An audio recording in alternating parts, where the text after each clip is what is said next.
Halo semuanya, selamat datang kembali di channel YouTube Pak Guru Wali. Nah, Bapak Ibu, apa kabar semuanya?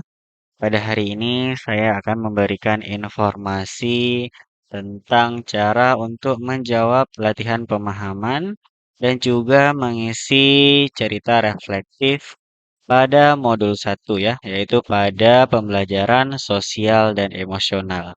Nah, pastikan Bapak Ibu menyimak video ini sampai dengan selesai ya. Nah, langkah yang pertama di sini Bapak Ibu silahkan masuk ke dalam menu sertifikasi pendidik ya. Nah, ini adalah menu sertifikasi pendidik.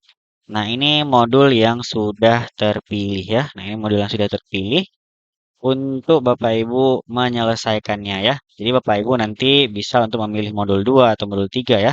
Namun akan terkunci jika Bapak Ibu sudah memilih salah satu dari modul ini. Nah, saya contohkan ini yang sudah dipilih. Nah, untuk modul 2 dan juga modul 3 ini akan terkunci ya. Kemudian langsung saja kita masuk ke dalam pembelajaran sosial emosional. Nah, di sini Bapak Ibu ada beberapa materi yang harus dipelajari ya. Itu yang pertama pentingnya kolaboratif for akademik ataupun CASEL. Ada di sini peran guru sebagai teladan, kemudian experiential learning dan juga school well-being ya. Kemudian nanti bakal ada post testnya. Nah, ini Bapak Ibu nanti akan mengerjakan semuanya ya. Nah, langsung saja kita mengisi untuk yang pertama ya. Nah, di sini pentingnya kolaboratif for akademik. Langsung saja kita di sini kita isi terlebih dahulu. Bapak Ibu pastikan ya sudah mempelajari terlebih dahulu baru bisa untuk mengisi latihan pemahaman dan juga cerita reflektifnya. Ini silakan dikerjakan terlebih dahulu ataupun dipelajari terlebih dahulu. Nah, untuk yang sudah dipelajari ya itu akan ada tanda centang hijau seperti ini ya. Nah, jadi akan ada muncul tanda centang. Nah, jadi jika masih abu-abu ya tanda centangnya itu masih belum dikerjakan. Nah, sekarang kita langsung saja kerjakan latihan pemahamannya ya. Nah, ini untuk yang pertama tentang CASEL ya. Langsung saja kita klik di latihan pemahamannya. Nah, di sini soalnya itu adalah tujuan pembelajaran sosial emosional adalah untuk program. Ya, nah di sini jawabannya adalah D ya, yaitu A dan B benar ya, yaitu preventif dan juga promotif. Nah, kita klik jawab di sini. Nah, ini jawabannya benar ya. Kita lanjut. Kemudian di sini ada selamat latihan pemahaman selesai. Kemudian langsung saja kita isi untuk cerita reflektifnya. Nah, di sini tanyakan Bapak Ibu guru sebelum mengajar bagaimanakah cara Anda mengidentifikasi emosi diri dan menjaga relasi dengan orang lain sehingga penerapan CASEL dapat dilaksanakan dengan baik. Nah, di sini langsung saja kita isi ya. Nah, di sini saya mengisinya ya, yaitu menyadari emosi diri dan menjaga hubungan positif ya. Ini minimalnya itu 50 karakter ya. Langsung saja di sini klik simpan. Nah, ini sudah tercentang hijau ya untuk yang materi yang pertama. Kemudian kita lanjut ke materi yang kedua, yaitu di sini tentang pembelajaran sosial dan emosional ya. Nah, kita langsung saja masuk ke latihan pemahamannya, yaitu pembelajaran sosial emosional merupakan pengembangan dari teori apa ya? Nah, jadi jawabannya di sini adalah kecerdasan emosional. Kemudian kita klik jawab, kemudian kita klik lanjut ya. Nah, kemudian kemampuan emosi, pemikiran, dan nilai termasuk komponen CASEL yang apa ini ya? Nah, ini jawabannya adalah kesadaran diri. Nah, kita klik jawab. Nah, jadi sudah selesai untuk latihan pemahamannya. Selamat ya. Kemudian kita klik kembali, kemudian kita isi untuk cerita reflektifnya. Nah, di sini cerita reflektifnya bagaimana Anda sebagai guru memandang pentingnya CASEL dalam pembelajaran. Nah, ini minimal 500 karakter ya kita isi. Nah, di sini saya isi CASEL penting membentuk siswa berkarakter, mampu kelola emosi, berempati, dan bangun relasi positif. Nah, sekarang kita klik simpan. Nah, untuk materi yang kedua, ini sudah tersimpan ya, ataupun sudah tercentang hijau. Kita lanjut ke materi yang ketiga ya, yaitu tentang latihan pemahaman. Seorang guru berusaha membuat keputusan yang tepat supaya tidak merugikan siswa di sekolah ya. Dalam hal ini komponen CASEL yang diterapkan adalah, nah, jadi di sini jawabannya adalah yaitu pengambilan keputusan bertanggung jawab ya. Kita klik jawab di sini, kemudian kita klik lanjut, kemudian selesai. Nah, setelah itu kita langsung menjawab untuk refleksinya ya. Nah, di sini setelah mengetahui konsep Castle, bagaimana Anda mengembangkan aktivitas yang mengakomodasi Castle dalam pembelajaran Anda di kelas bila Anda dihadapkan pada kasus tertentu ya. Langsung saja kita jawab ya. Di sini saya menjawab yaitu mengembangkan aktivitas kolaboratif, reflektif, dan empati agar siswa terlatih keterampilan Castle di kelas ya. Nah, di sini saya klik simpan. Oke, ini sudah selesai. Berapa materi? Ini sudah selesai. Sini kita tarik ke atas dulu. Ini sudah selesai 3 materi ya. Jadi ada beberapa materi lagi yang kita siapkan. Nah, kita masuk ke latihan pemahaman ya yang berikutnya. Nah, di sini Butet adalah guru BK baru ya. Ia berusaha membuat situasi di kelas menjadi menyenangkan. Ia berusaha menjalin komunikasi dengan siswa di kelas. Perilaku Butet adalah penerapan dimensi Castle apa ya? Jadi penerapannya di sini yang ditanyakan. Jawabannya di sini adalah keterampilan sosial. Di sini silakan klik jawab, kemudian lanjut. Oke, ini sudah selesai. Kemudian kita isi cerita reflektifnya. Nah, di sini menurut Anda, mengapa penting mempertimbangkan kondisi peserta didik dalam menerapkan pembelajaran sosial emosional? Nah, di sini kita jawab lagi. Saya menjawabnya agar pembelajaran sosial emosional sesuai kebutuhan, memfasilitasi perkembangan dan relasi positif siswa. Nah, di sini klik simpan ya. Nah, sudah terjawab untuk penerapan yang ini, untuk yang materi yang keempat. Kemudian kita lanjut ke materi yang kelima ya. Kita masuk ke latihan pemahamannya. Sebagai seorang guru, Adi berusaha mengatur emosi di kelas ya, walaupun ia merasa kesal dengan kelakuan siswanya. Ia berusaha berbicara dengan tenang. Dalam hal ini, dimensi Castle yang diterapkan adalah, nah, di sini jawabannya adalah manajemen diri ya, karena mengatur emosi di sini ya. Kita jawab. Nah, ini benar. Kemudian selesai. Kemudian kita langsung mengisi untuk cerita reflektifnya. Bagaimana Anda memandang pentingnya penyusunan rancangan pembelajaran berbasis pembelajaran sosial emosional ya? Nah, jadi tentang ini ya. Nah, di sini langsung saja kita buat eh, jawabannya.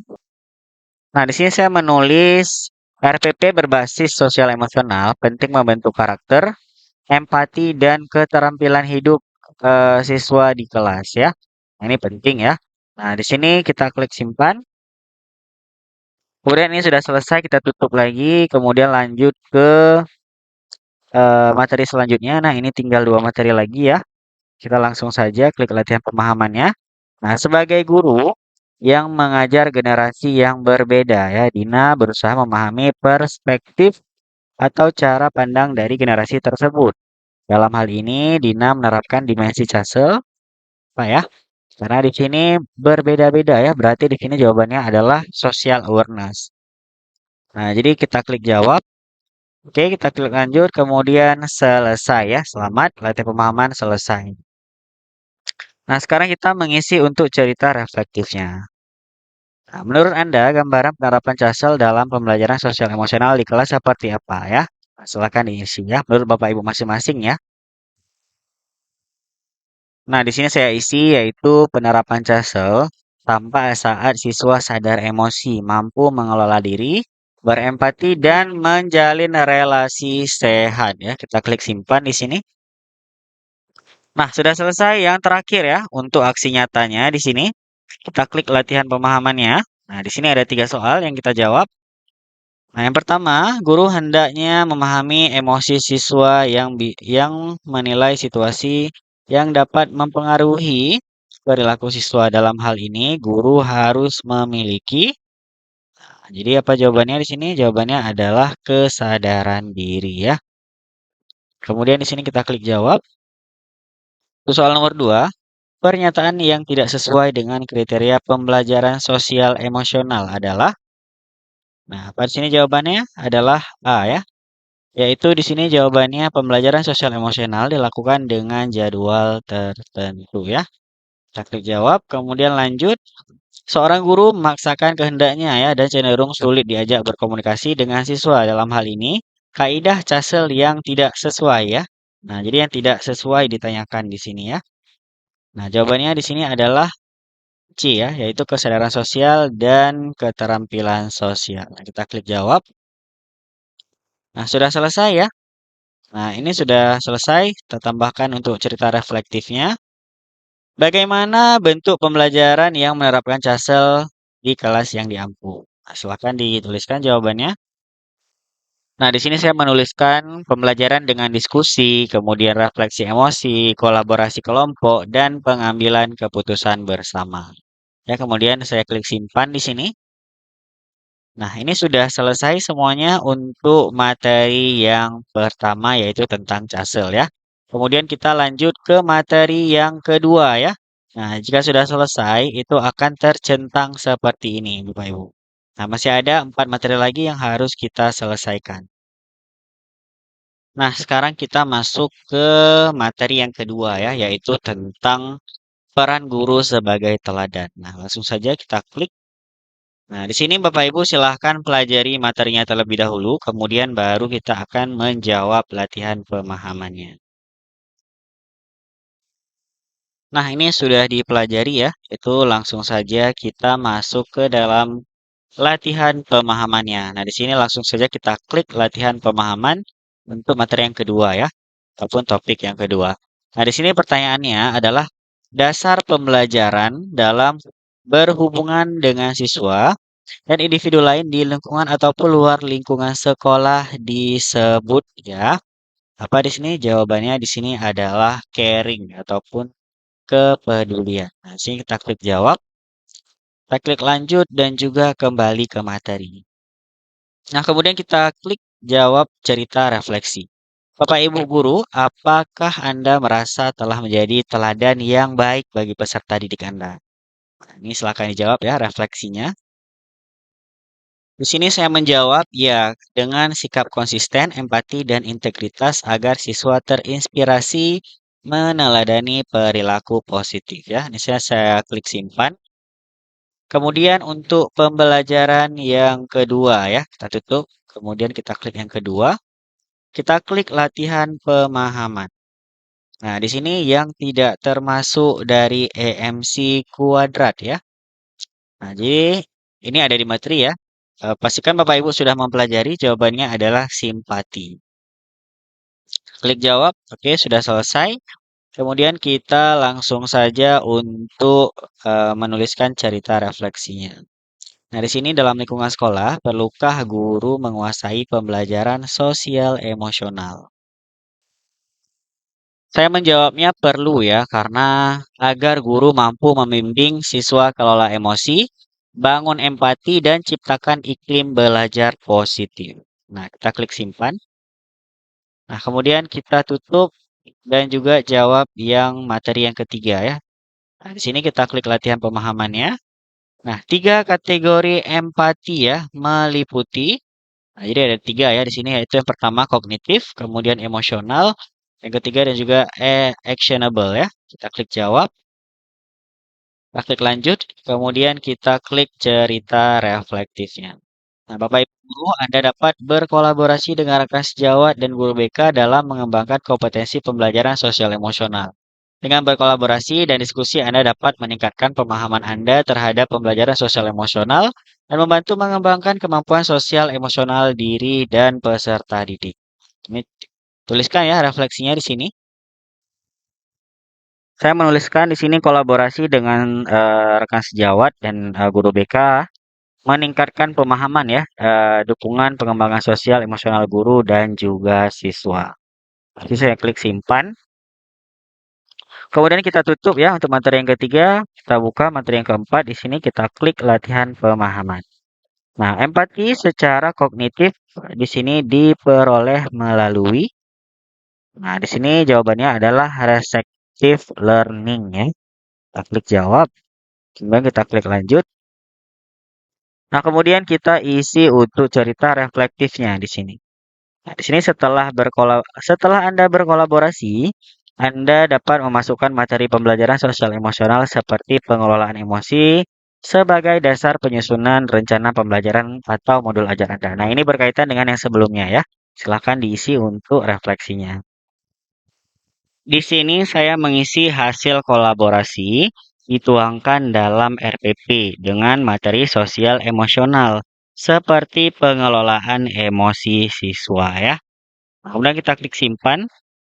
Nah, setelah itu kita tutup dan juga kita buka untuk materi selanjutnya. Nah, di sini kita klik latihan pemahaman. Nah, kemampuan individu dalam memberikan respon atau tindakan sesuai dengan perasaan atau perilaku orang lain dipahami sebagai konsep apa ya di sini? Nah, jadi silahkan dijawab. Jawabannya adalah actionable ya, karena di sini ada tindakan Bapak Ibu ya. Jadi jawabannya adalah actionable empathy. Klik jawab, kemudian kita klik lanjut. Kemudian di sini kita langsung saja mengisi untuk cerita reflektifnya. Nah, sebagai seorang guru, harus belajar sepanjang hayat dalam mendukung pemahaman Anda mengenai pembelajaran sosial emosional. Anda dapat belajar dari berbagai pihak, termasuk dosen tamu, tokoh pendidikan, dan lain sebagainya. Apakah Anda perdalam atau ketahui lebih lanjut mengenai topik ini? Silakan diisi untuk refleksinya ya. Nah, di sini saya mengisi ya, saya perlu perdalam strategi praktis integrasi CASEL, metode evaluasi, dan contoh penerapan di kelas. Nah, di sini saya klik simpan, kemudian kita tutup, dan juga kita buka materi yang selanjutnya. Kemudian kita buka untuk latihan pemahamannya. Nah, di sini kemampuan merasakan apa yang dirasakan orang lain, rasakan disebut. Apa yang dirasakan pastinya di sini adalah emosional ya. Nah, kita klik emosional, kemudian kita klik jawab di sini. Ya, kita klik kembali ke materi dan juga kita langsung untuk mengerjakan cerita reflektifnya. Setelah Anda mempelajari pembelajaran sosial emosional, bagaimana pembelajaran sosial emosional dapat dikaitkan dengan mata pelajaran lain? Nah, langsung saja ya, di sini kita menuliskan untuk refleksinya. Di sini saya mengisi ya, pembelajaran sosial emosional dapat terintegrasi lewat diskusi, kerja kelompok, refleksi, dan pemecahan masalah ya. Berarti di sini dapat diintegrasikan dengan mata pelajaran yang lainnya. Ya, kita klik simpan di sini. Kemudian kita tutup dan juga yang terakhir di sini adalah aksi nyata peran guru sebagai teladan ya. Nah, di sini kita klik latihan pemahamannya. Ada 4 soal di sini yang harus dijawab. Soal yang pertama di sini adalah melalui compassion ya ataupun bela rasa individu dapat mengurangi. Nah, di sini jawabannya adalah stres pribadi. Kita klik jawab. Kemudian nomor 2 di sini kita lihat Adelia merasa kesal di kelas karena siswa sangat berisik saat ia menerangkan. Ia lalu berusaha menenangkan diri dengan menarik nafas dan diam sesaat. Teknik yang digunakan Adelia dalam menghadapi emosi tersebut adalah tekniknya adalah two feet one breath ya. Kita klik jawab ya. Kemudian lanjut. Nah, di sini nomor yang ketiga, saat menghadapi siswa berkebutuhan khusus, seorang guru menerima kondisi anak tersebut tanpa menunjukkan frustasi. Hal tersebut menunjukkan perilaku. Nah, ini ya. Jawabannya adalah non-judgment ya, ataupun tidak menghakimi. Kita klik jawab, kemudian kita klik lanjut. Ibu Aida mampu menghadapi stres kerja sebagai guru. Ia juga responsif terhadap kebutuhan siswa. Dalam hal ini, Ibu Aida menunjukkan atribut compassion. Ya, tentang apa di sini? Jawabannya adalah sensitivity dan distress tolerance ya. Kita klik jawab. Kemudian kita klik lanjut ya. Nah, ini kita kembali ke materi. Kemudian yang terakhir kita mengisi cerita reflektifnya ya. Nah, Anda telah mengetahui bahwa penting bagi guru untuk menjadi teladan ya. Mari mencoba membuat rencana pembelajaran dikaitkan dengan pembelajaran sosial emosional yang berbasis empati, mindfulness, compassion, dan critical inquiry. Nah, silakan diketik ya refleksinya. Di sini saya menuliskan RPP dikaitkan PSE dengan empati, mindfulness, compassion, dan critical inquiry untuk melatih karakter siswa ya. Kita klik simpan di sini. Nah, ini sudah selesai untuk yang materi yang kedua ya. Sekarang kita kembali dan juga masuk ke dalam materi yang ketiga. Langsung saja kita klik untuk materi yang ketiga tentang experiential learning ya. Nah, jadi di sini ada beberapa materi yang harus dipelajari ya. Nah, ini lumayan banyak materinya. Nah, ini silahkan dipelajari dulu untuk materi-materinya. Nah, kita mulai dari yang pertama di sini yaitu tentang pengantar experiential learning ya. Nah, kita klik latihan pemahamannya. Nah, apakah ini maksud dengan experiential learning ya di sini menurut David Kolb? Nah, jawabannya adalah pembelajaran yang berfokus pada pengalaman langsung sebagai sumber utama pengetahuan. Nah, di sini kita klik jawab, kemudian kita klik lanjut ya. Nah, selamat. Kemudian kita kembali ke materi. Kemudian kita mengisi untuk refleksinya. Hal yang diperlukan, yang perlu diperhatikan ya dalam penerapan experiential learning. Nah, apa yang perlu diperhatikan di sini kita tulis untuk refleksinya. Nah, saya mengisi ya, perlu perhatian relevansi pengalaman, kemudian refleksi mendalam, dan keterlibatan aktif siswa, dan juga di sini penerapan yang nyata. Nah, di sini kita klik simpan. Nah, yang pertama sudah selesai, kita langsung ke yang kedua ya, tentang experiential learning.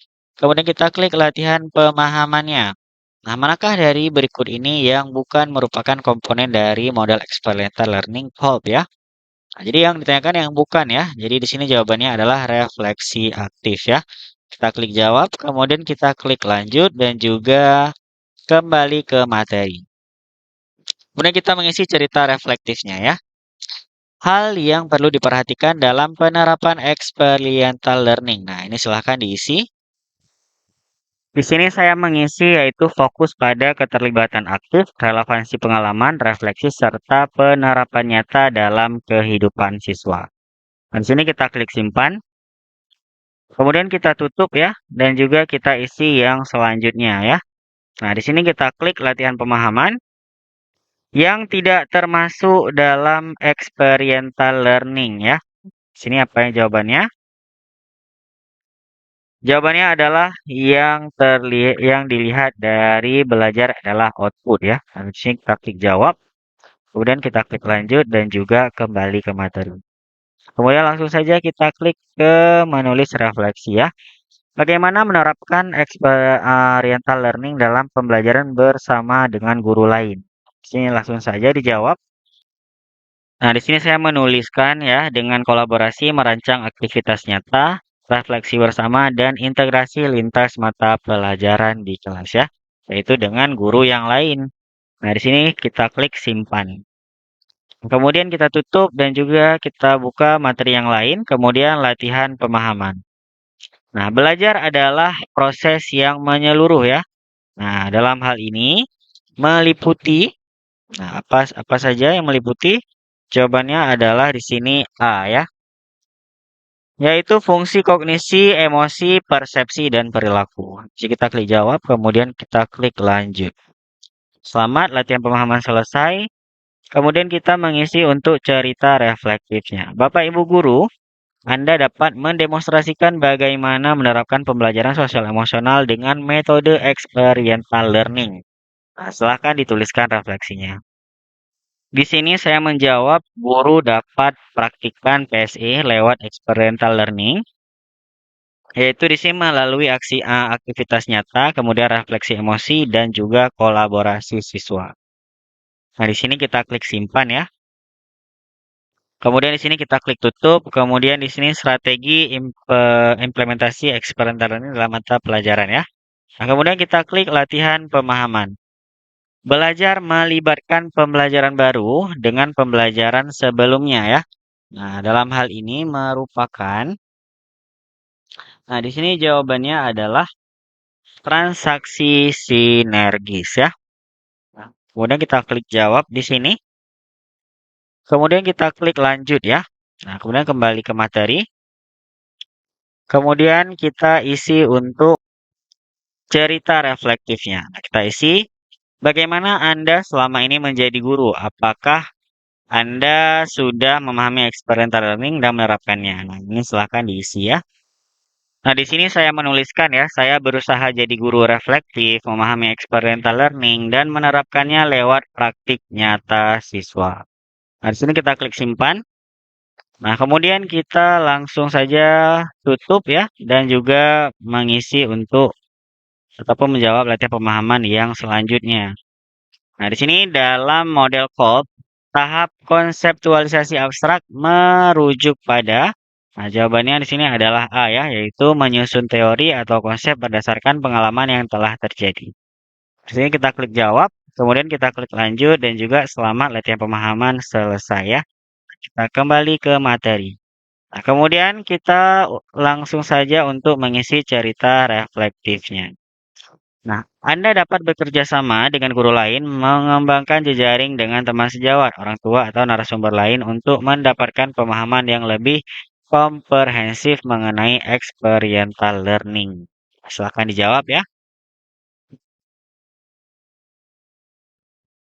Di sini saya menjawab ya, kolaborasi dengan guru, kemudian orang tua, kemudian rekan sejawat, dan narasumber memperkaya pemahaman serta praktik experiential learning. Nah, di sini kita klik simpan. Kemudian kita tutup dan juga kita mengisi yang lainnya ya, ataupun yang selanjutnya. Kemudian kita pilih latihan aksi nyata. Nah, di sini seorang peserta pelatihan yang selalu mengamati situasi secara mendalam ya, dan lebih suka merenung pengalaman mereka daripada langsung bertindak, cenderung memiliki gaya belajar. Nah, jadi di sini yang merenungkan ya, merenungkan biasanya reflektif ya. Kita klik jawab. Kemudian lanjut dan juga kita langsung kembali ke materi ya. Nah, selanjutnya kita mengisi untuk cerita reflektifnya.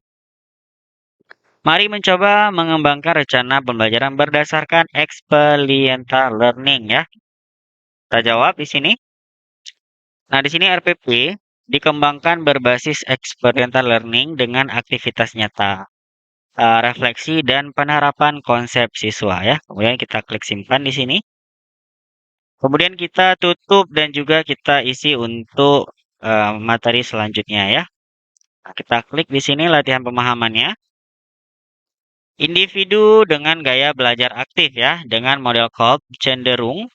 Nah, di sini jawabannya adalah A ya, yaitu membuat keputusan berdasarkan pengalaman langsung dan cepat bereaksi terhadap situasi ya.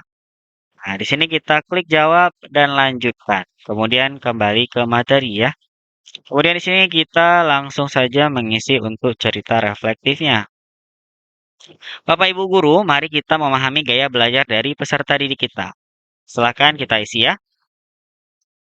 Sini saya mengisinya, memahami gaya belajar siswa penting agar pembelajaran lebih aktif, efektif, sesuai kebutuhan dan juga mudah dipahami. Kita klik simpan. Kemudian kita tutup dan juga kita jawab latihan pemahaman selanjutnya.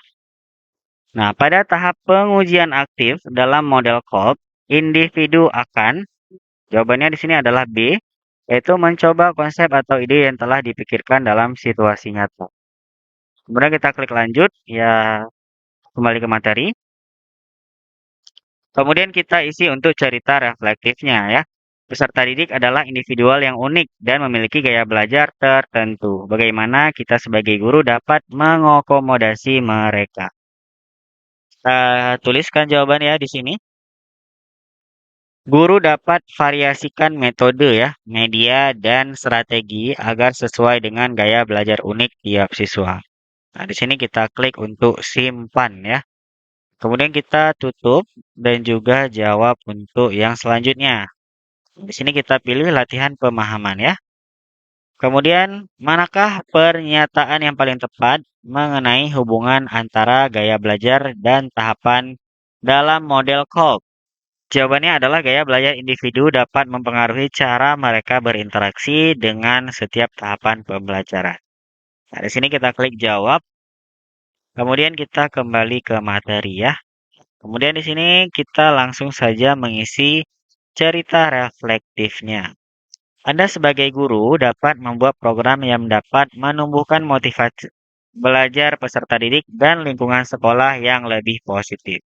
Nah, kita tuliskan jawabannya.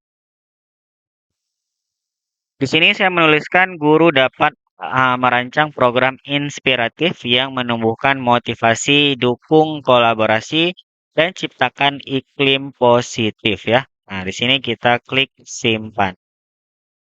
Nah, kemudian yang terakhir ya, kita tutup terlebih dahulu, kemudian kita jawab yang terakhir untuk latihan pemahamannya. Nah, untuk dapat membantu siswa dalam mengenali gaya belajarnya, guru dapat melakukan observasi dan pencatatan perilaku tahapan observasi dan pencatatan perilaku yang dapat dilakukan guru adalah menentukan alat yang dipergunakan untuk pengamatan ya. Nah, di sini kita klik jawab. Kemudian kita klik lanjut dan juga kembali ke materi ya. Yang terakhir di sini kita isi untuk cerita reflektifnya.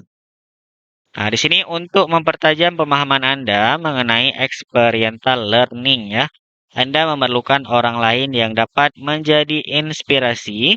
Apakah masih ada hal yang perlu Anda pahami atau ketahui lebih lanjut? Ayo diskusikan bersama dengan rekan guru lain atau narasumber lain. Di sini saya menjawab ya, iya saya perlu pahami contoh praktik terbaik experiential learning dan strategi penerapan efektif di dalam kelas ya. Nah, di sini kita klik simpan. Ini sudah selesai untuk yang ketiga ya, yaitu tentang experiential learning sudah terjawab semuanya. Sini kita kembali. Nah, yang terakhir yaitu tentang school well-being ya. Langsung saja kita masuk ke dalam materi yang keempat ya, yaitu tentang school well-being. Nah, di sini ada beberapa materi yang harus dipelajari. 1, 2, 3, 4, 5, 6 ya. Nah, jadi silahkan dipelajari. Kemudian kita akan menjawab latihan pemahaman dan juga cerita reflektifnya. Kita mulai dari yang pertama ya untuk menjawab latihan pemahaman dan juga cerita reflektifnya. Nah, soal yang pertama, apa yang dimaksud dengan school well-being dalam konteks pendidikan ya? Nah, di sini jawabannya adalah kesejahteraan fisik dan emosional siswa di sekolah. Di sini kita klik jawab, kemudian kita klik lanjut ya. Nah, selamat latihan pemahaman selesai ya. Nah, di sini kita kembali ke materi. Kemudian kita menuliskan cerita refleksinya. Bapak Ibu guru yang bersemangat, bagaimana kita dapat membuat lingkungan sekolah menjadi lebih sejahtera. Saya menjawab di sini yaitu dengan membangun budaya positif, kolaboratif, saling peduli, serta mendukung kesejahteraan guru dan siswa. Nah, kemudian kita klik simpan ya. Kemudian kita tutup, kebuka kembali untuk school well-being-nya. Nah, kemudian kita klik latihan pemahaman. Nah, di sini menurut Kono, faktor apa yang paling mempengaruhi school well-being ya? Nah, jawabannya di sini adalah B ya, yaitu pengelolaan stres di sekolah. Nah, di sini kita klik jawab. Kemudian kita klik lanjut. Nah, di sini menurut Rimpela, apa dampak penting dari kesejahteraan yang baik di sekolah terhadap siswa ya? Nah, di sini meningkatkan rasa percaya diri dan prestasi akademik. Kemudian di sini kita klik jawab. Kemudian kita klik lanjut ya. Nah, di sini soal yang ketiga, Kono menyarankan pentingnya pendekatan seperti apa untuk meningkatkan school well-being ya. Sini jawabannya adalah C ya, yaitu pendekatan holistik yang melibatkan guru, siswa, guru, orang tua, bahkan komunitas sekolah. Nah, kita klik jawab, kemudian kita klik lanjut ya. Nah, sekarang kembali ke materi. Kemudian kita menuliskan cerita reflektifnya. Bapak Ibu guru, bagaimana menciptakan sekolah yang menyenangkan? Dimensi apa yang perlu diperhatikan? Perhatikan dimensi fisik ya. Nah, ini jawabannya. Kemudian sosial, emosional, dan akademik agar Sekolah jadi lingkungan belajar yang menyenangkan. Nah, kemudian kita klik simpan ya. Klik simpan. Kemudian kita tutup lagi. Kemudian kita langsung menjawab yang selanjutnya ya. Nah, di sini latihan pemahaman. Rimpela menyatakan bahwa peningkatan school well-being dapat mengurangi resiko masalah kesehatan mental siswa. Apa jenis masalah kesehatan mental yang sering muncul pada siswa dengan kesejahteraan sekolah yang rendah? Jawabannya di sini adalah A ya, yaitu stres, kecemasan, dan juga depresi. Nah, di sini kita klik jawab, kemudian lanjut. Apa yang dilakukan sekolah untuk meningkatkan school well-being menurut Kono dan Rimpela ya? Di sini jawabannya adalah D, yaitu meningkatkan kebijakan keamanan dan dukungan emosional bagi siswa. Nah, di sini kita klik jawab. Kemudian di sini kita klik lanjut ya. Nah, kembali ke materi, kemudian kita mengisi untuk cerita reflektif. Mengapa semua pihak harus berkolaborasi dalam menciptakan iklim sekolah yang menyenangkan ya? Kita tulis jawabannya. Jawabannya di sini adalah agar tercipta lingkungan harmonis, inklusif, dan mendukung perkembangan optimal siswa melalui peran bersama. Kemudian kita klik simpan. Kita tutup, kemudian kita langsung saja untuk menjawab yang selanjutnya ya. Kita klik latihan pemahaman. Konu menyarankan bahwa hubungan sosial yang sehat antara siswa dan guru berkontribusi terhadap kesejahteraan di sekolah. Apa keuntungan utama dari hubungan sosial baik tersebut? Nah, di sini jawabannya adalah D ya, yaitu meningkatkan rasa aman dan dukungan sosial bagi siswa. Di sini kita klik jawab. Kemudian kita klik lanjut. Nah, di sini selamat ya, kembali ke materi. Kemudian kita isi untuk cerita reflektifnya ya. Bapak Ibu guru, apakah masih ada hal yang belum Anda pahami? Anda dapat mendiskusikan dengan rekan sejawat atau dengan tenaga ahli ya. Nah, kita isi jawabannya ataupun refleksinya. Nah, di sini saya menjawab ya, masih perlu diskusi dengan rekan sejawat dan ahli untuk perdalam pemahaman serta penerapan efektif di dalam kelas. Kita klik simpan ya di sini. Kemudian kita tutup dan juga kita jawab yang selanjutnya. Di sini yaitu latihan pemahaman ya. Nah, di sini dalam konteks school well-being ya, Rimpela menekankan pentingnya kegiatan ekstrakurikuler. Mengapa kegiatan ekstrakurikuler penting ya?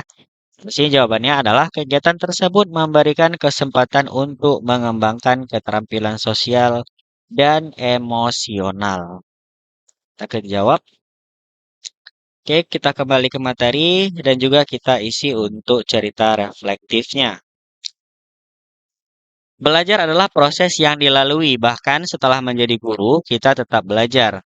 Dalam materi ini, kita belajar menciptakan lingkungan sekolah yang positif. Bagaimana materi ini terkoneksi dengan topik yang lain yang sudah Anda pelajari ya. Sekarang kita isi di sini ya. Nah, di sini saya menuliskan ya, materi ini terhubung dengan CASEL, Experiential Learning, dan strategi pembelajaran yang menekankan empati serta kolaborasi. Kita klik simpan. Kemudian di sini kita tutup dan juga kita jawab yang terakhir ya tentang aksi nyatanya. Di sini kita pilih latihan pemahaman, kemudian kita baca soalnya. Menurut Konu, pengelolaan stres di sekolah harus melibatkan elemen-elemen tertentu. Apa elemen kunci yang harus ada dalam pengelolaan stres tersebut? Ya. Nah, di sini jawabannya adalah B ya, yaitu dukungan emosional dari guru dan orang tua. Nah, silakan klik jawab, kemudian lanjutkan. Nomor 2, menurut Rimpela, kebijakan apa yang dapat diambil oleh sekolah dan untuk mempromosikan school well-being yang efektif di kalangan siswa? Nah, di sini jawabannya adalah menciptakan lingkungan yang inklusif dan mendukung berbagai latar belakang siswa. Kita klik jawab, kemudian kita klik selesai ya, kembali ke materi. Kemudian kita klik cerita refleksi ya. Nah, pada bagian ini Anda dapat merefleksikan kembali situasi selama Anda mendidik dan kemudian berusaha menciptakan lingkungan positif di kelas dan sekolah. Kita tulis jawabannya di sini. Nah, di sini saya menuliskan ya, saya merefleksikan pengalaman belajar untuk memperbaiki strategi, menciptakan kelas yang positif, nyaman, dan mendukung siswa. Nah, di sini langsung saja kita klik simpan. Nah, sudah selesai ya untuk semua tahapan dari pembelajaran sosial emosional. Nah, ini sudah selesai semuanya. Nah, untuk post test dan juga jurnal ini akan kita buat video selanjutnya ya. Nah, jadi bagi Bapak Ibu yang mengalami kesusahan ataupun kebingungan ya, nanti silahkan hubungi admin Telegram Pak Guru Wali. Silahkan chat melalui deskripsi video, masuk terlebih dahulu ke dalam grup Telegram, nanti akan ada adminnya. Nah, silahkan hubungi adminnya dan juga silahkan ceritakan kendala Bapak Ibu. Terima kasih kepada Bapak Ibu yang telah menonton video ini. Jangan lupa untuk like video ini jika Bapak Ibu merasa video ini bermanfaat. Dan juga jangan lupa untuk share video ini jika Bapak Ibu merasa video ini bermanfaat dan juga dibutuhkan oleh rekan-rekan yang lain. Ya, dan juga jangan lupa untuk klik tombol subscribe agar membantu channel YouTube Pak Guru Wali terus berkembang. Serta Bapak Ibu akan mendapatkan informasi terbaru dari channel YouTube Pak Guru Wali. Sampai jumpa di video selanjutnya.